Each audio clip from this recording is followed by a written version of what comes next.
Hello, it is now Now, 7:03 7:03 p.m. and p.m. welcome to Welcome to this this week's week's edition edition of of Community Community Conversation. Conversation. We We have have another another informative informative session session for you for you tonight, tonight. and And guess guess what? We what? We hope hope you you leave leave here better prepared for life life in this this global global society. with the referred Consecutive consecutive week. week, We we have have a trunk trunk of full of information information on on college college readiness. readiness. My Tonight's segment segment is is designed designed to to provide provide every every one of one of you you with with first-hand information on how to be prepared for opportunities when they arise. And trust me, guys, they will come. Okay? Our first guest is school board member Erica Whitfield, and she's been an advocate for our children now for several years. Our other guests are Mr. Ike Powell, Mr. John Stevenson, and Dr. Anthony Lockhart, and they're representing the prestigious fraternity of Alpha Phi Alpha Fraternity. We have Mr. Morris Karstaffen, and he's representing Phi Beta Sigma Fraternity. We have our very own Delray Beach Chief of Police, Javara Sims, representing, and Mr. Cameron Simmons, representing Omega Psi Phi Fraternity. One thing you'll soon learn about these men, guys, regardless of which fraternity they're in, service to mankind is their mantra. That's what they do, which explains why they gladly agreed to empower you, our young kings and young queens, tonight. Ladies and gentlemen, thank you all for being here with us this evening, or rather now tonight. You'll hear more from them later. You know, tonight's program is produced by Miss Jordina Bazoo, and she's a student at Atlantic Community High School, as well as the Milagro Center in Delray Beach. LaDanian Dede Thomas, who also attends the Milagro Center and Village Academy, is serving as our production intern. Mario Rodriguez is our production manager with the Boca Raton TV, and our cinematographer, I get it right eventually, is Nielsunsky Neil Noel. And he's a proud product of KOP Mentoring Network as well as Village Academy. Tonight's forum is an opportunity for our young people to hear from our leaders, our community leaders, and our role models in our community.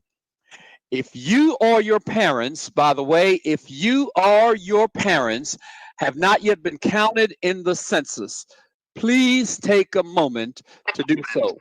Guys, there's a lot of money that is given to our cities.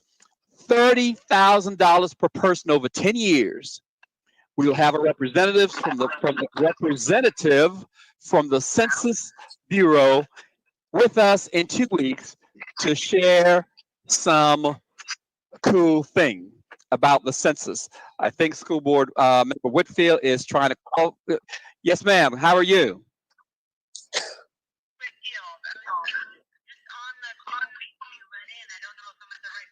Log out and try to log back in. You're in the right place. We're all here. Somehow we had some challenges. I'm going to have my producer. Okay, log on and log back in. You're in the right place. Okay, try it again. Okay, as I said, she'll be joining us shortly. And we'll have someone from the census here next week to share with you the importance of that. By the way, the city of Delray Beach has money, big money, to help you residents who may need some help with paying your utility bills or rent during this pandemic. So if you have some challenges because of the pandemic, City of Delray Beach has some money. If you're interested, you may reach out to them. Mr. Morris just joined us. Thank you for joining us, sir. If you're interested, please call them at 243-7280. Next week, we'll hear from a group of students just like yourselves who, for the last 2 or so months, have been learning about the stock market and investment.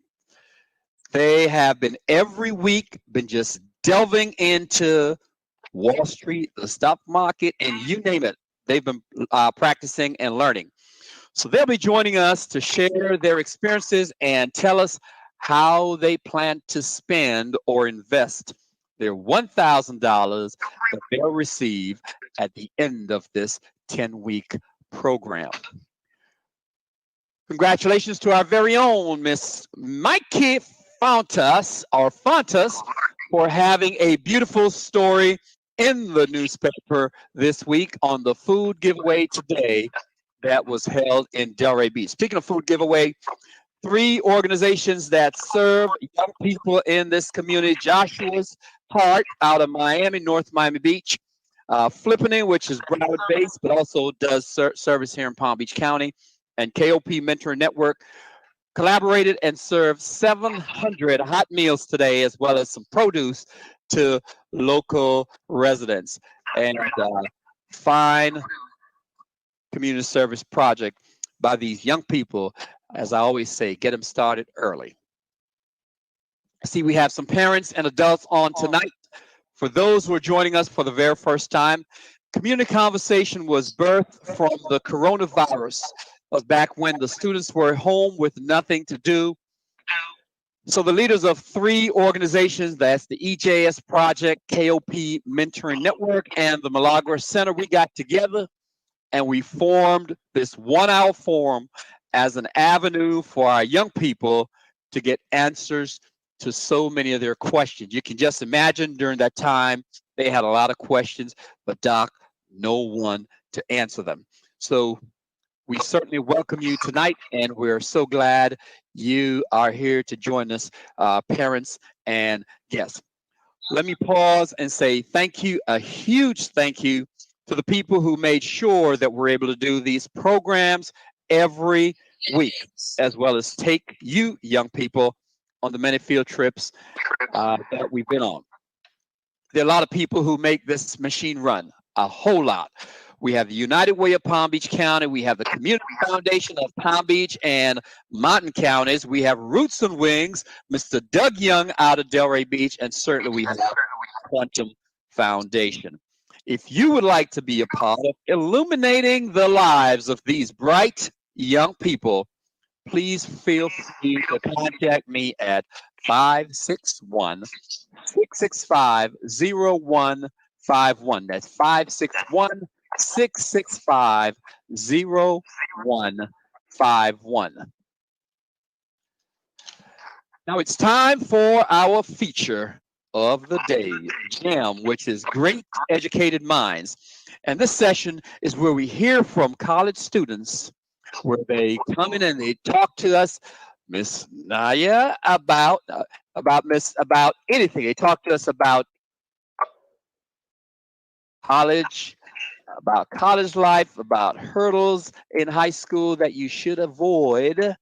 And you get a chance to pick their brains on anything you'd like to know about and seek help from them that will help you as you graduate. So without further, let's bring on Mr. Chris Pierre Lewis. Stand by, Mr. Chris. What I'm going to do is we have the school board members still trying to, we're getting a text from folks that are having difficulties getting in. So not sure what's happening here, technical difficulties, but let's bring on Mr. Chris Pierre Lewis. Good evening and thank you for being here as our GEM, Great Educated Mind speaker today, Chris. You there? Yeah, Good. Oh man, listen to all the bass in your voice. Wow. But now, Mr. Ciron, thank you so much for inviting me. Again, my name is Chris Michael Pierre Lewis. I am a recent graduate from Florida International University. I have my bachelor's in criminal justice and a minor in business. While I was attending Florida International University, I had the opportunity to be 2 organizations. Those organizations are PBM, Progressive Black Men Incorporated, AK Psi, Alpha Kappa Psi. And on the free time, I also partake in HSO, student Haitian student organization. So and I'm here. So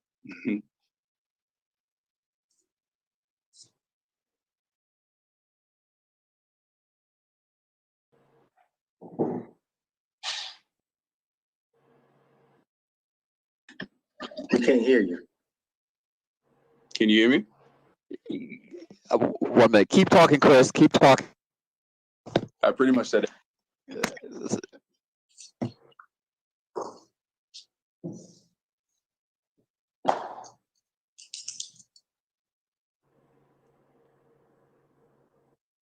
Can you hear me, Mr. Ron?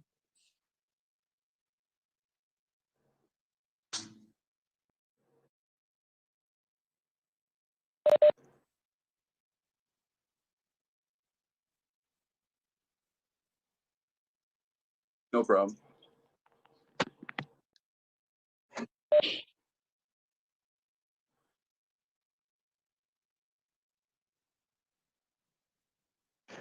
Okay, Mr. Chris, can you hear me now? Yes, sir. Yeah, that was the school board member. I was trying to give her some directions. So bear with me, guys. Now, Chris, you attended, if I recall, you attended Palm Beach State College for 2 years prior to heading south to Miami. Yep. How was that experience at Palm Beach State, and why did you do that? Well, after graduating from Atlantic High School, like Dr. Larkart was my my principal at the time. After graduating there, to be honest, I was in the midst of my peers. I didn't know. Therefore, after college, I wanted to just join. Um, and on top of that, during my high school career, I was able to be in the ROTC program. So that's where I got exposed to the military. So after I graduated high school, and then I tried to take the ASVAB so I can go in. And long story short, God had another plan. He wanted me to go to college. So I had the opportunity to go to Palm Beach State early. And while I got there, I had a great job opportunity to work in a student advising department. While I worked there, I was surrounded by a great family that took me in as their own. Their name is Miss Kathy Lombard, Miss Letitia Myrick, Miss Denira Stuff, Yanela, Miss Kathy Lombard as well. I'm not sure if I said her. I think I'm missing one more. Now, Chris, what was it like your first year? We have a lot of, I'm looking at my list here. We have about 16 or 17, at least 15 graduating seniors on the line right now. In a few months from now, they'll be heading into maybe Palm Beach State or a 4-year college. What was it like to be a first-year student in college compared to high school? What was a transition? Talk to me a little about the transition. Transition at first, it was difficult. I'm not gonna lie. You know, it's a new environment, but like I said, as I job department, I was able to maneuver myself very well. I immersed myself not only in schoolwork but also job on campus, and also really, I really for having on campus because it allows you to not go home, you know, on. So overall, my experience, high school to college, it was very rocky, but it We're having some technical difficulties. I think this system is overloaded. Yes. But it's a good problem to have. Somehow, once we get some money, we can move from 100 people to probably the 500 band. Now, Chris, in at Florida International University, let's move forward. Florida International University. What do you do when you're not in class and on weekends? What do you do? What's it like? Well, like I said in the beginning, I had the opportunity to be in progressive Progressive Black Men Incorporated, excuse me, PBM for short. When I joined that organization, it really made it more comfortable for me to be on campus. I got to be in a pool of different like-minded men like myself, which allowed me to really absorb and learn from these people. So on the weekends, if I'm not studying, I had work because I wasn't fortunate enough to, to not work, so I had to work off campus. If I'm not working, I'm either on campus linking up with friends about, different topics, subjects. No, was that school related? Yes, sir. Okay. So, Chris, as you think back, what do you wish you knew? What do you know now that you wish you knew back when you were in high school that could have somewhat made things easier for you? In other words, what would you tell your 17 or your 18-year-old self? I'll say the biggest thing is stop procrastinating, and really take. What do you mean by that? What do you mean by that? What I mean by stop procrastinating? Yeah.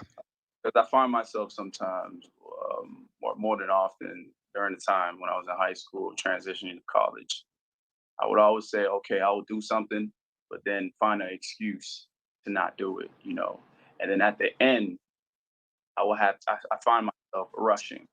And then while me rushing, the outcome is poor. So I'll say stop procrastinating because I have a lot of potential.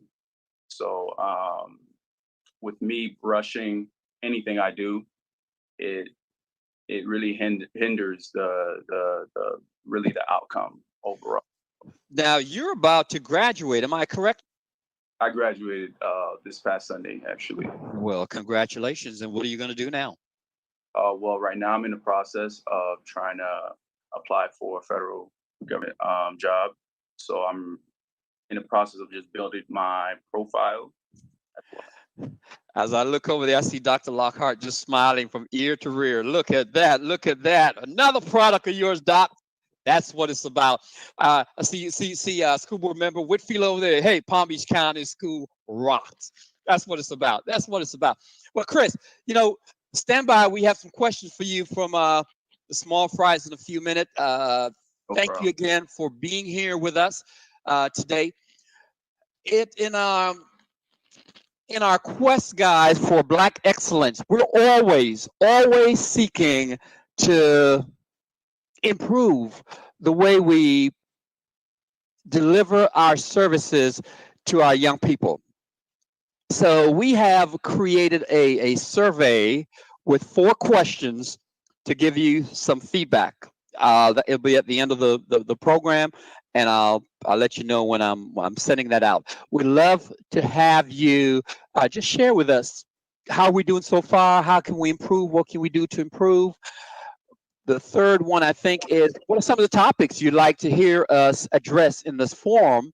And the last topic, the last point I'd love to hear from you guys is, hey, what are you going to do as far as bringing someone to join us next week? Okay, so with that, let me just say thank you so much, Erica Whitfield, for joining us this evening. We're just so happy to have you with us. A few weeks ago, we had your counterpart, Dr.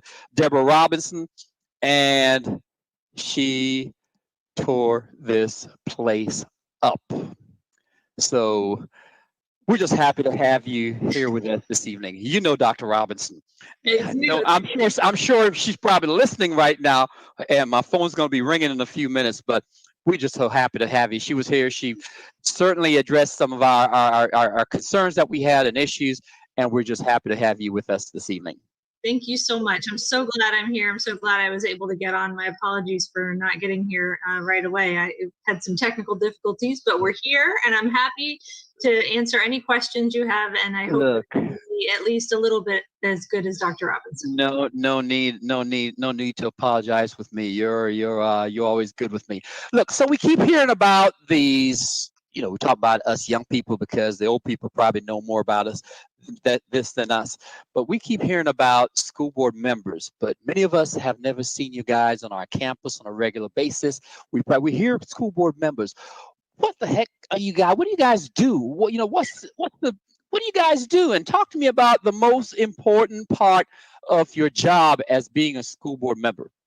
Thank you so much. I actually really love this job. I'm almost finished with my 6th year in this position, and I think the most important thing that we do is we try to be there for the community. So I actually do hope you see me on your campuses because I really try to go. I have quite a few schools, and I actually take on even more schools than are mine because they mean something to me in my heart. So I really want to be there for the students and the teachers and the staff and the parents. So I try really hard to show up, and I think being that person who people can feel like they can connect with or reach out to if they have a question, and somebody that'll respond to them. That's something that I always feel like your elected officials should do for you. So lately, I have to say it's been more challenging because we've gotten thousands of emails and phone calls with education being in the forefront of everyone's mind. But I feel like this is the most important time to be in this position because we can hopefully answer questions as they come up and make people feel more connected to their schools. Speaking of answering questions, oftentimes our young people never really have an opportunity to ask you questions. So what we did was we asked them to submit questions to us, and we forwarded to you guys in advance. But one here is, what do you see as the future role of public education in our society? So I think one of the things that's really great about this crisis that we're in right now is it's giving us an opportunity to reimagine education. I love the idea, and we have Dr. Lockhart here, and he could even speak to this more, but I love the idea that education is going to be broader than it's ever been before. And for our students who have been suspended or expelled or been forced to change schools, we never want them to lose an opportunity for education. For me, no matter what happens on the campus, we still want you to learn. And so even if you can't be there in person, I have this vision that, and now as we go forward, as we're figuring out distance education, even if a child is just sick and can't come in that day, I'm hopeful that this can go forward forever, where if you can't be there that day, you don't get behind in your schoolwork. You don't lose any of those opportunities for education. And then another piece of it that's really important to me, if you're a school that doesn't have a huge population of students who may be in an AP class, so you don't have enough students to make it like a viable class for you to do like an AP physics or something like that. If you have a talented student at that school, they should still be able to participate in that class, even if it's not on your campus, because we want every child to have those opportunities. So to me, I feel like it gives us a broader ability to educate children and more tools in our toolbox to be able to pull it off. Super. Guys, hold your questions. You'll have a chance to ask her a few more questions in a few minutes, but let me just ask you one more question here. What other steps beyond the existing policies should the school district take to protect students from violence as well as from harassment? So as the school board, we create all these policies, and policies are wonderful, but I really think that the biggest thing we have going for us is a connection at the school. It's the trust and the relationships that everyone builds. If a student is on campus and they feel like Dr. Lockhart has their best interests at heart, they can actually go to him and say, Dr. Lockhart, I'm being bullied, I'm having issues, and he can help them. And so I think we have a lot of great policies, and I'm glad we do. But I think the most important thing is those relationships. And hopefully, one of the things we've worked really hard on is putting police officers on our campus that people feel comfortable with so that they can have that relationship. So if there is an issue, they can let them know before it becomes big. I have a question here, just came in. What is your position in regards to effective education, character education, and the teaching of values in schools? So we let each principal really present their vision. Okay, we're having 1 minute. We're having. Will you please mute your mics, please? We're having some background noise. Thank you. Much better, thank you. So I think I like that each principal has an opportunity to really make these decisions on their own for their schools, what's going to work best for them. We do positive behavior supports in every school, so a school has an opportunity to decide what it is that they want to recognize students for doing right on campus. Also, we do a lot of work around creating a mission and a vision for each school, where a school can say, these are the values that mean something to our school, and we can work to instill those in our students. And I like that it's personalized to the schools, because every school has its own personality and culture. And we actually, when we see a struggle at a school, if something's going on, it usually shows up in some of the metrics that our principals are looking at. And so if there's a high level of discipline issues, or if school grades are going down, then our principals will look at like their personalized culture, and they have an opportunity, because they're right there, to figure out what it is that's going to work best for them. So, we really put a lot of trust in our principals, and I really hope that we do, because they know the best for their students, but that way they can work to build that character and be that guiding light at their school. You represent a portion of Delray Beach, heading further north, I think the western part of Delray. And again, I just want to say thank you for the work that you've done over the years. I've covered you in the past, and I've watched you in your role, and you've served our kids well, very well. But do you believe that all children can perform at grade level, including those in low performing, high poverty schools? I absolutely do. If I didn't, I shouldn't have this job. I very much believe that we can. Honestly, I think our biggest problem is not having enough opportunities for children to excel. And so one of the frustrations I've had is, like I mentioned before, if we don't have a class for a child who's excelling and they're at a school that is their home school, they should be able to get the same opportunities as a student who got accepted to a choice program somewhere else in the county. So we have specific rules, obviously, for extracurricular classes, but as far as the core classes, I would love every student to have the opportunity to do that and to be able to grow. One of the other struggles that we have is sometimes when a student's at a school and they get behind, we're asking them to actually achieve even more than a student at a school who's doing well. And so sometimes that means that a student has to do more than a year's worth of growth in a year. If the student has gotten behind or maybe missed out on some of their educational opportunities, maybe didn't have a great teacher one year, that can be a struggle. And so some of these students are being asked to even achieve at a higher level than a student in an affluent school. So I do think every child can do it. We've seen it happen. We know that they can, but obviously it's about opportunity, and it's about us pushing as hard as we can. Okay. Well, thank you so much for that. Stand by. I'm sure we have some questions coming in. In fact, we have quite a few questions, but let me go to our next segment, and I'll get back to you with those questions. Ask most high school dropouts why they punched out, and they will say because of the time. At the time, they thought that it really wasn't worth it. Chances are now they are regretting that decision.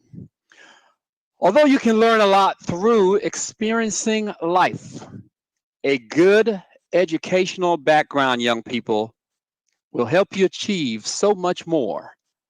And it is essential in today's competitive world, as you will hear from our men of distinction.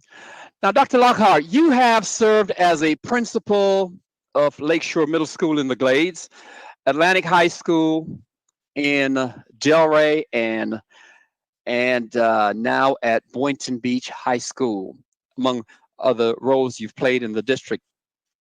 Why is it so important? Why should students graduate high school? Why does a high school diploma matters? And what are the benefits? Talk to me about the benefits of having a high school diploma. Yeah, thank you so very. First of all, let me say thank you. I really appreciate this platform, and I am so impressed with the panel of guests.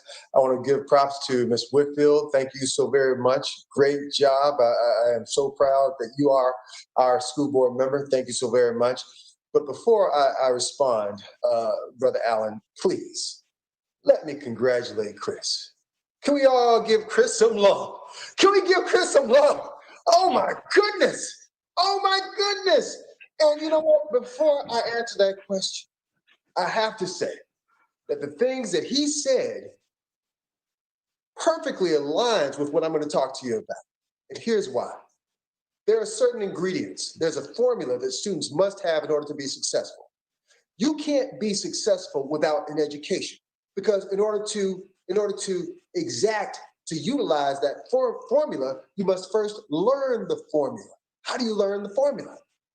Education in school, people who you trust, people who will work with you, people who will encourage you, people who will inspire you. Now, what I am so impressed with Brother Chris, and Brother Chris, you don't mind, D? You don't mind if I talk about you for a little bit, D? Man, I'm so proud of you. What he did was he solidified his productivity. He said, listen, I'm not perfect yet. I'm a procrastinator, but that's okay.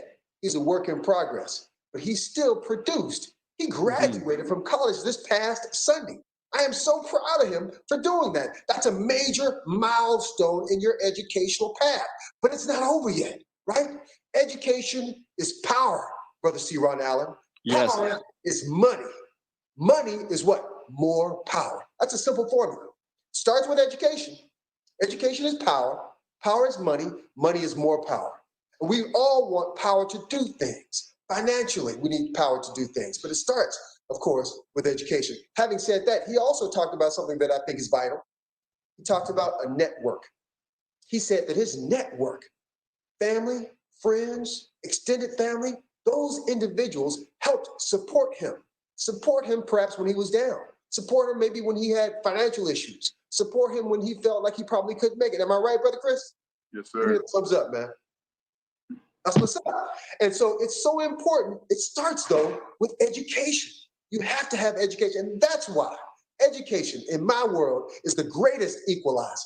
Because no matter where you come from, no matter what you've done, no matter where you are in your current stage of life, if you want to be on an equal playing field, you walk through the door. And if you say, you know what, I know the cure to cancer.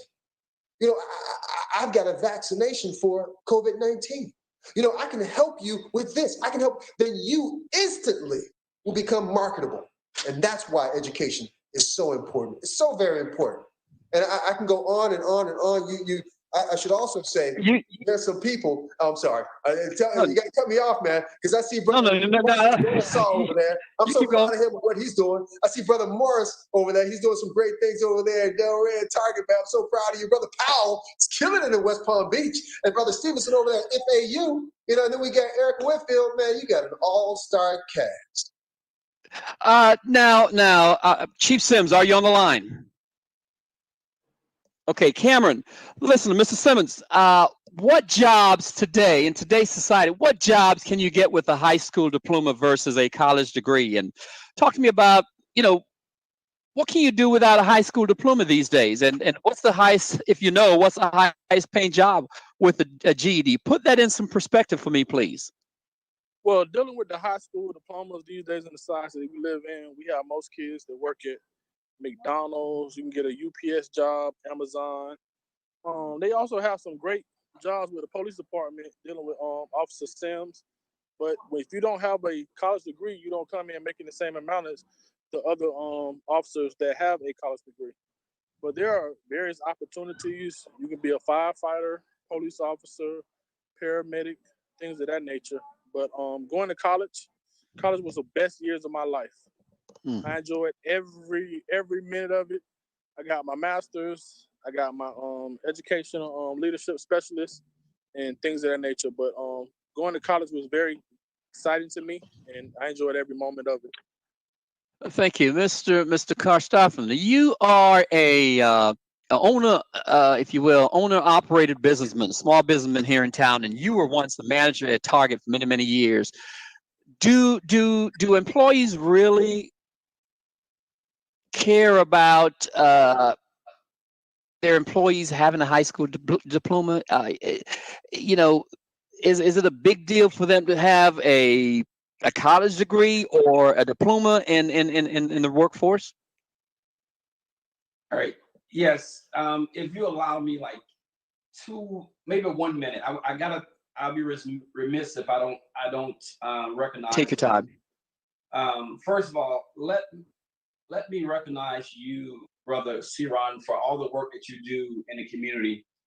And I'm saying this because it kind of put things in perspective. Takanya did recognize you for a project that she had with her company, and it didn't realize. Sometimes, you see things, you see people doing something, you don't put things in perspective. It really doesn't register with you until somebody else points certain things out. I didn't realize how many kids you have impacted in our community. And brother, I gotta recognize you for the work that you do and the time that you have dedicated for this, and so much stuff you don't get paid for. But you have touched over 4,000 kids in our community. And I must tell you, that is something that must be commended, in the work that you do in our community and the effort that you put in for our young people. I got to take my hat off to you, brother. So, Thank you very much.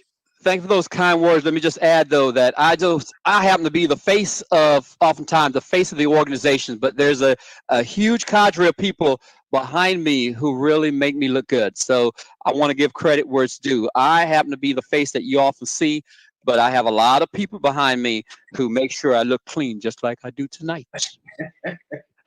And then secondly, Dr. Longhart, man, I miss you here in Delray. I hear all the great things that you continue to do.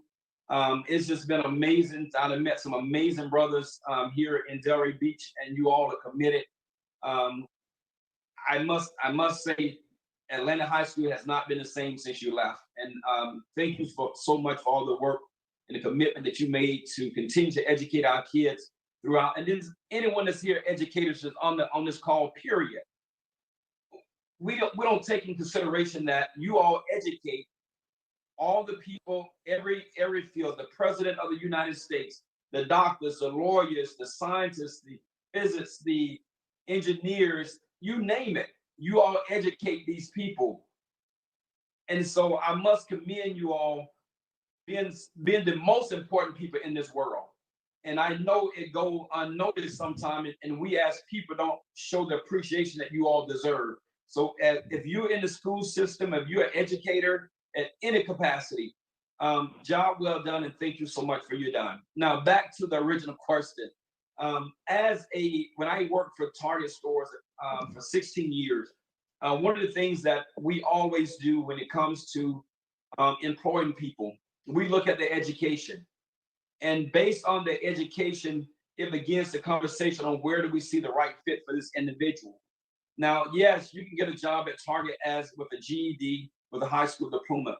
But if you want to excel in life and stuff, and in any corporate setting, you must have that college degree. You only limit yourself when you don't have it. Now, there's very successful people in this world do not have college degrees.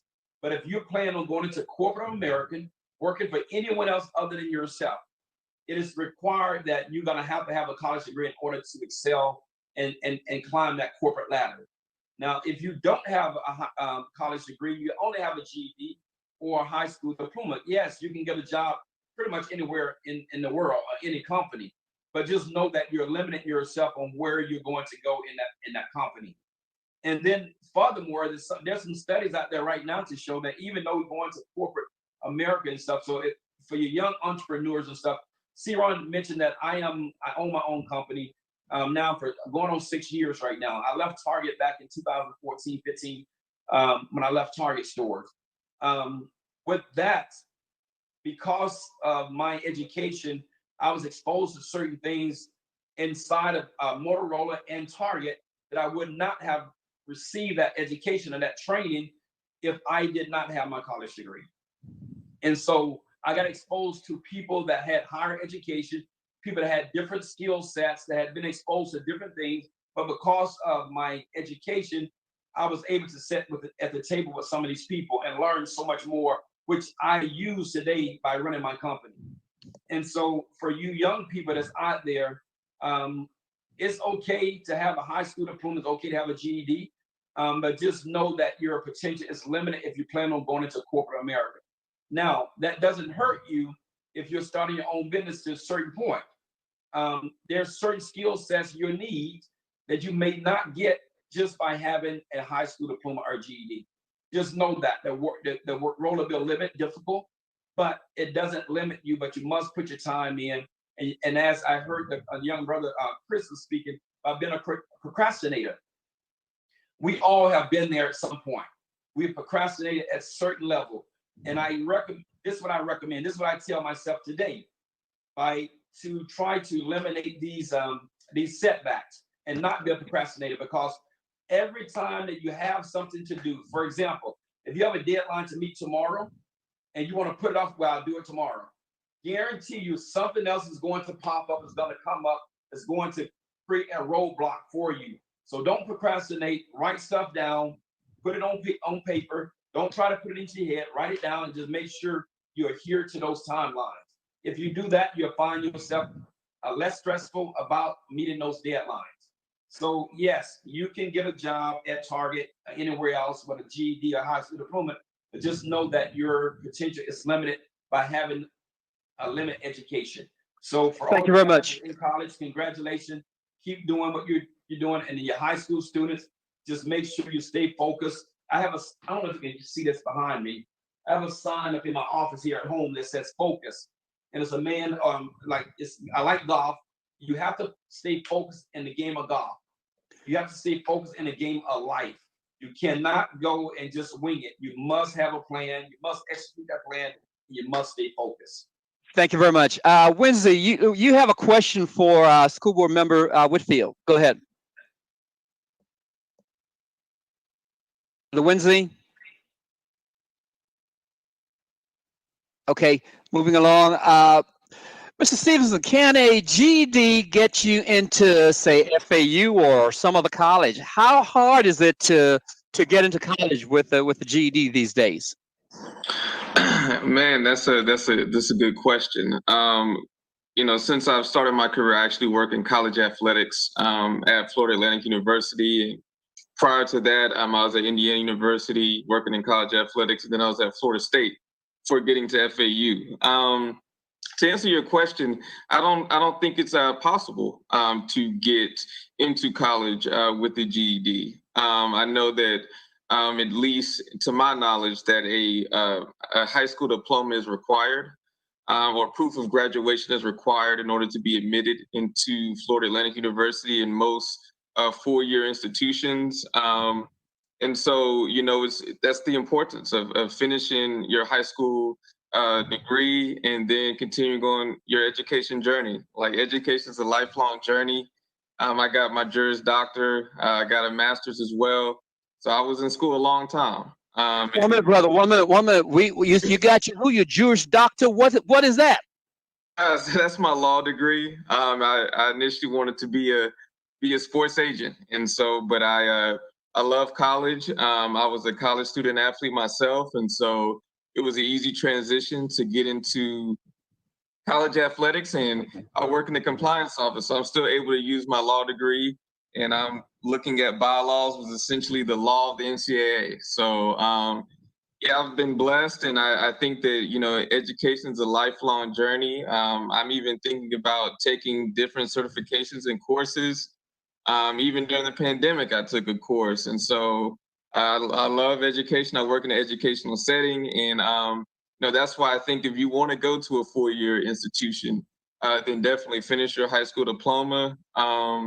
And I don't believe that a GED can get you to where you want to go. And it's been a blessing, and I'm proud to have gone through different educational journeys, and I'm still learning. Okay, it seems like you just answered it. It seems like you're always a student, huh? Absolutely. I see Lewinsley's back in. Lewinsley, you had a question for a school board member? Go ahead. Sorry, I'm packing for college tomorrow. Where are you going to college?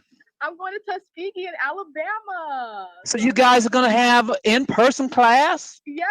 Actually, another Boynton High student just came to drop me off some flowers. But Hold up now. What is this, Dr. Lockhart's night? Hold up now. You have Chris and you have you, and that's good. Congratulations, Doc. Thank you. Oh, I'm going there. Go ahead, Lorenza. You had a question? Yes, so Miss Whitfield is on the school board. I'm sorry, I was in and out, so I didn't get your proper She's a title. school board member. Okay, so yeah, I had a question because I'm actually going into education. That's my major. So I read a lot of books and I learn like a lot of like the numbers and logistics behind the disparities in education.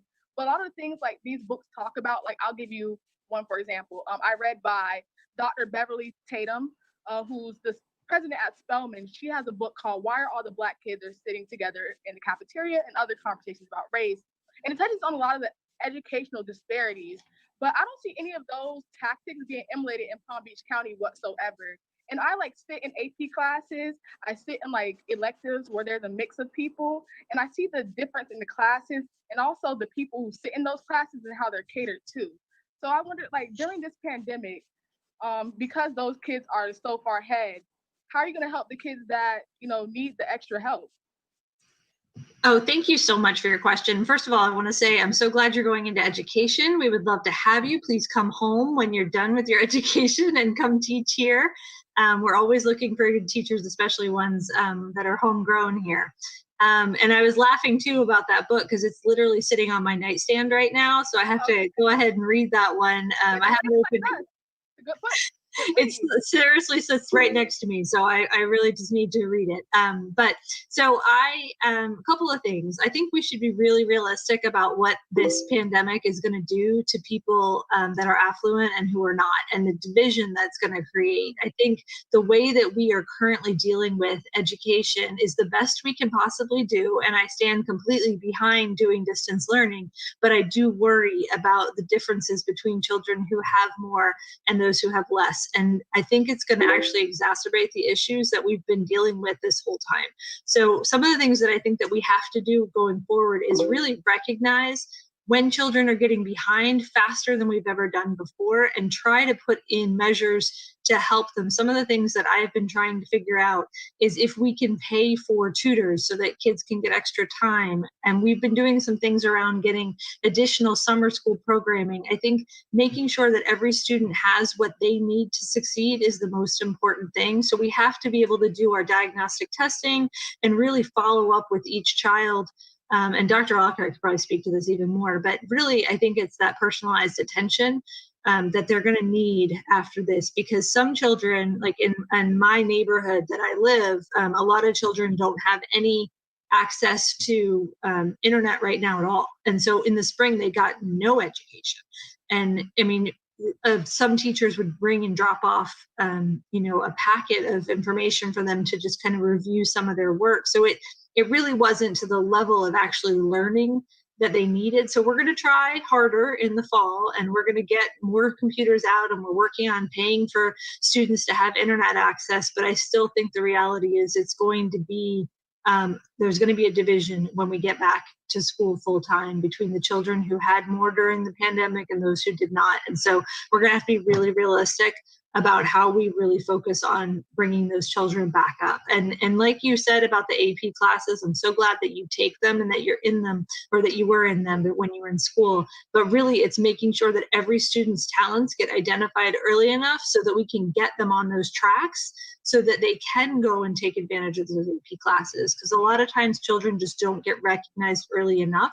And so we have to make sure that they get recognized and get the opportunities that every child gets when their parent fights for them. And so we want to make sure that the teachers are helping with that and the principals are helping with that. Erica, I have a question here from, I think it's an educator. If a district employee is in fear of contracting the virus and is ordered to come back, what recourse, if any, does that employee has? So we have a couple of things that they can do. The first thing I would say is talk to your principal, talk to your manager, talk to whoever it is, and see if your job can be done remotely. If your job cannot be done remotely, then we have other options for you. We still have FMLA, which is Family Medical Leave Act. It's through the federal government. So if somebody has a condition which prohibits them from coming back, they can use their FMLA so that they don't have to come back. The other thing that's been added in during this crisis has been the FCCR. It's the Families First Corona Relief Act.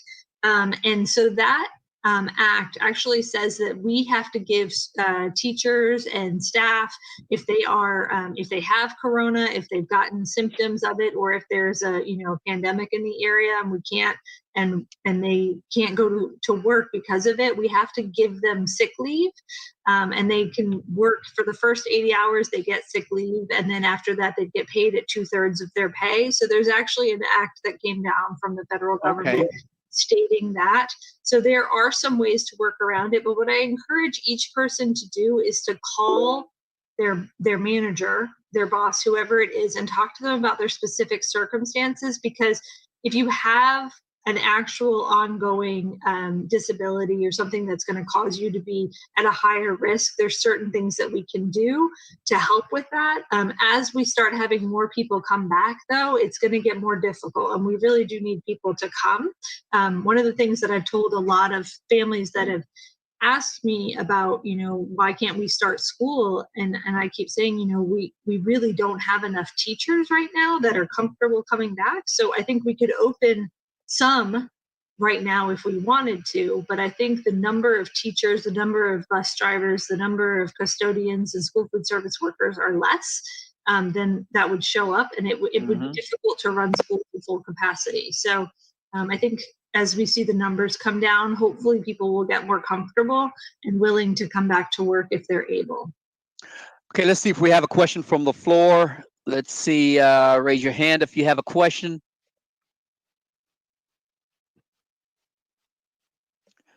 Okay. Ms. Whitfield, will there be remediation services for students to help them get caught up once they return to brick and mortar? Yeah, absolutely. We're going to be doing that. I mean, we have no choice around that, and we have got to do it. One of the other struggles that we're going to have is making sure that we meet all of the children who have individualized education plans, their goals, those extra plans that we put in place. Some of these children are just not going to be able to receive the services to the level that they really need it during this pandemic. And so I think what we need to do is we're going to have to put in a lot of remediation plans specifically for children who didn't get the level of education and interaction that they needed to. This pandemic is not going to be cheap for us. This is a very expensive situation, because we're going to have to really, again, look at each individual child and their needs. Okay. Go ahead. Lunches that just came up. Yeah, school lunches. Yes. I'm a big fan of school lunches, so I'm happy to talk about it. Right now, we are still doing, we have 51 sites throughout the county that are still doing those grab and go lunches on Tuesdays and Thursdays. But right now, the plan is that when we go back to school, we're going to try to have food at each school throughout the county. So that's not officially a plan yet, but it's the working plan, is that all the schools will have food for children. We're actually in discussions with the USDA right now, because we had to ask for some permissions to make sure that every student could get food no matter which school they go to. That's been a struggle. So like if you live in Boca and you go to Bach, do you have to go to Bach to pick up your lunch? That seems insane. So, you should be able to eat by where you live. And so for our children that are in choice programs or going to schools outside their area, we want to try to make sure they get to. So in other words, there will be lunches for those kids who want to eat, right? I want to feed everybody that wants to eat. That is the goal. We need to make sure that we do that. Actually, our numbers have come down so much over the summer. So many children that we usually feed, we haven't been able to because they're afraid to leave their houses and don't have transportation. So I'm real hopeful that we can get those numbers back up. Another question, but I'll discuss this with you offline. I want to meet with all you school board members individually, because a challenge that we faced last year, and I don't want to see it happen again this year, quite a few kids do not have access to, for example, we run a program on Saturday outside of the school system, outside of the school day, and they cannot access the content because their computers are locked in on the school district computer system, whatever. We use Google Chrome or the same software that you guys use. I would like to see somehow if that can be adjusted where we can have a system that's compatible, or they be allowed to use it during certain whatever. I want it to work out so these kids can get access to this material and content, because they're missing out on a lot outside of school. There are a lot of programs that do perform services for these kids after school, and many of us do not have access to, well, we don't have the laptops for them to use. Yep. So yes, we do want every child to have a laptop, and they should be able to use it for educational purposes. If there's a website that they can't get to, my guess would be that it's hasn't been given permission by the district. So we just need to understand what it is, and then we can release it. So the IT department should be able to work on this. I will work with you offline on that one. I'm absolutely happy to help in any way I can. Sounds good. I have a question here, and this, let me see. Dr. Walker has something he wants to say. Yeah, Doc, go ahead. 1 minute, Doc. 1 minute. Go ahead, Doc. Real quick, a couple things. First of all, school lunches at Boynton Beach Community High School on Tuesdays and Thursdays. We'll be offering lunches to students, and we'll be giving them meals, 3 meals to cover 3 days. So on Tuesdays, you can pick up 3 meals. Thursdays, you can pick up another 3 meals. As far as Wi-Fi is concerned, we'll be delivering hotspots to certain students who are meeting in that highest priority need. We'll also be giving out devices. We'll be handing out devices on the 18th and 19th of August at our school for those students who are attending Boynton Beach Community High School. So we have I've got a few other things that I want to say, but I don't want to take up too much time. I just want to let you know as far as Wednesday. Okay, mute your phones, please. Can you mute your phones, please? Okay, Mr. Powell, I have a question here that's just burning. I just have to ask you this. I keep hearing that you should go to college to be successful. Yes. But when I look at Bill Gates, Steve Jobs, and Mark Zuckerberg, they have one thing in common. They all are successful. Is DJ on the line? This sounds like a DJ question. Wealthy entrepreneurs, and they're all college dropouts. Do you really need degrees to succeed in life? Well, as Dr. Lockhart and several others said already, the knowledge is power. So education is one of the best predictors of success. You name some that have had some tremendous successes and the earning potential has grown exponentially. And a lot of that is due to their knowledge and their educational background. The other byproduct that I'm a firm believer of education is it enhances one's soft skills, and soft skills are extremely important. I've worked for several employers in both the private as well as the public sector. And yes, you have to have degrees. You also have to have soft skills. I have known several people, including myself, that have been let go because of downsizing and things like that, but been able to pick themselves back up due to their soft skills. So for our young people that are on the phone, education will help you develop your soft skills. When I'm talking about soft skills, I'm talking about learn how to be more responsible, learn how to be critical thinkers, learn how to manage your time. When you're in college, you have to manage your time. You increase your listening skills. You increase your planning skills. You develop relationships, as it was mentioned earlier, that become lifelong relationships, and you build a network of people. So some of those folks you mentioned, Brother Allen, are folks that have built those networks and have become successful because of their education. Let me just add that Mr. Powell, Mr. Lockhart, Dr. Lockhart, and Mr. Stevenson are, as I said before, proud members of Alpha Phi Alpha Fraternity, which is one of the organizations that has sponsored now and has agreed to work with this program, the young people. Ms. Whitfield, what we did after once COVID came our way, we had to pivot. So we decided to do our mentoring through this forum. The Alphas have committed to working with us and reaching these young people. I'm making a challenge right now to the Omegas on the line, and as well as the Sigmas and the Kappas. The Kappas, if there are any Kappas out there in our radio land, please, please, please, we need you to help us save these kids. We have about time for 2 more questions. Mr. Alexander, I have been working in my grandma's restaurant since 10th grade, and I make $400 a week, which is good money. Okay. My grandma does not plan to retire anytime soon, though, and if she does, I can take over Please mute your phones. Please, sir. Please, ma'am, mute your phone. My grandma does not plan to retire anytime soon. But if she does, I can take over the restaurant. Why do I need a college degree to run a restaurant?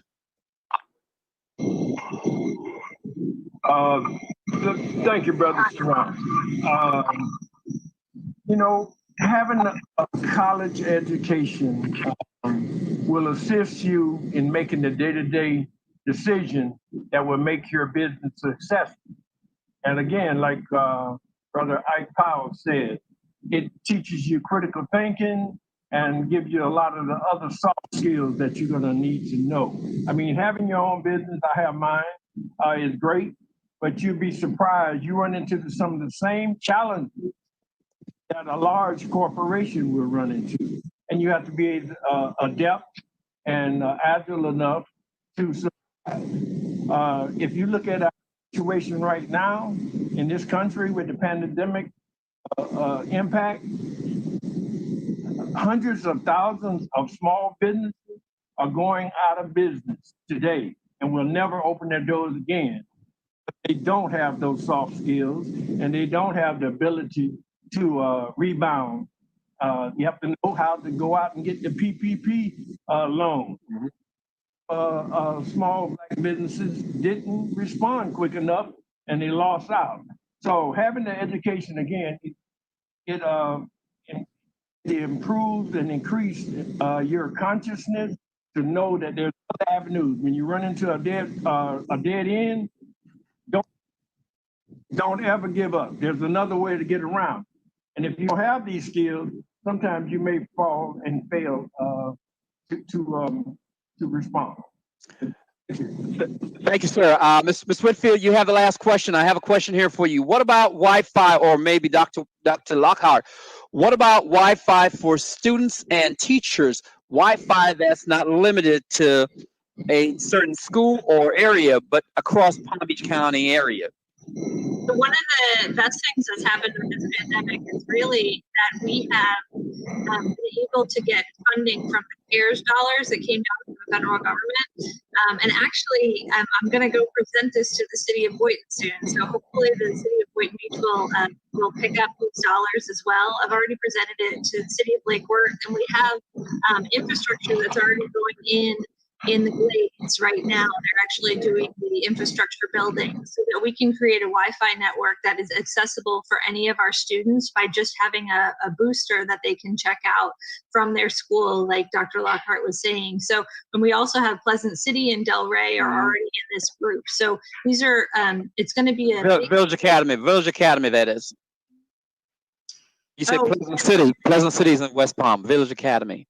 No, it's also in Pleasant City. It's in, in multiple locations. So we have in Throughout the county, and we're trying to pick up the areas where the Wi-Fi is most needed, where children don't have it. And so, what about teachers? What about teachers?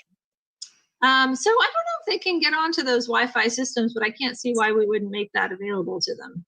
We haven't actually talked about it, but it's a good question. I can find out. Okay. Well, go ahead. It's really important for students who are not connected to please reach out to your school, whether you're at Village Academy, Boynton Beach, Santa Lucis, Galaxy Elementary. Please, parents, reach out to the schools because there are options. I'm very proud of our district and our school board members because they're trying to make pathways to help people who have been historically disconnected get connected. Very important.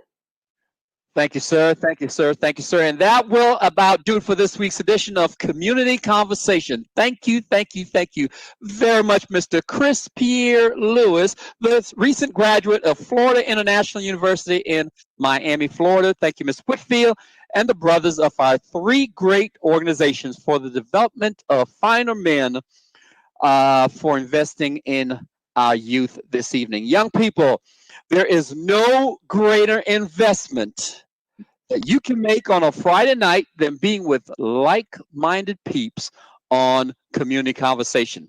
As I've said here every week, I promise you, you will.